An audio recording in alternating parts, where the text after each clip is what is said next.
अस्सलामु अलैकुम वरहमतुल्लाहि वबरकातुहू। रिज़्क़ में बरकत के लिए, क़र्ज़ से निजात के लिए एक दुआ है जो सही हदीस से साबित है, और उसकी तफसील ये है कि हज़रत अली रज़ी अल्लाह अन्हु के पास एक मुकातब ग़ुलाम आए। मुकातब ग़ुलाम उस शख्स को कहा जाता है कि जिसको आका ने ये कहा हो कि तुम मुझे इतने पैसे दे दो, मैं तुम्हें आज़ाद कर दूँगा।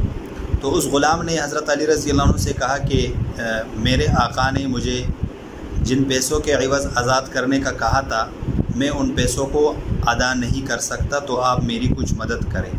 हज़रत अली रज़ी अल्लाह अन्हु ने कहा कि मैं आपको एक ऐसी दुआ न सिखाऊं कि जो मुझे हुज़ूर सल्लल्लाहु अलैहि वसल्लम ने सिखाई है, और अगर आपके ऊपर पहाड़ के बराबर भी क़र्ज़ होगा तो अल्लाह ताला आपकी तरफ से वो क़र्ज़ अदा कर देंगे।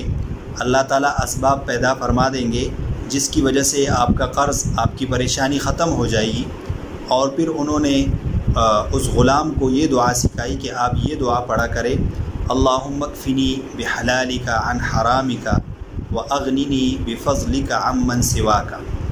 तो ये दुआ उन्होंने सिखाई, और ये जो दुआ है ये सही हदीस से साबित है, और इसकी पढ़ने की कोई तादाद मुतय्यन नहीं है कि आप कितनी मरतबा इसको पढ़ेंगे। बस जितनी मरतबा आप आसानी से पढ़ सकते हैं पढ़ा करें, और इस तरीक़े से आप इसको सुबह शाम 3 मरतबा या 7 मरतबा या 11 मरतबा भी पढ़ सकते हैं। हदीस में कोई तादाद नहीं आई है, बस हदीस में ये दुआ है।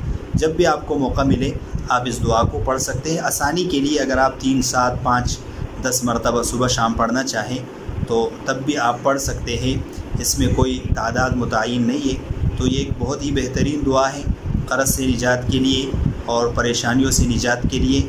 इस दुआ का एहतमाम करें, इंशाअल्लाह अल्लाह ताला आपकी तमाम परेशानियों को दूर कर दें।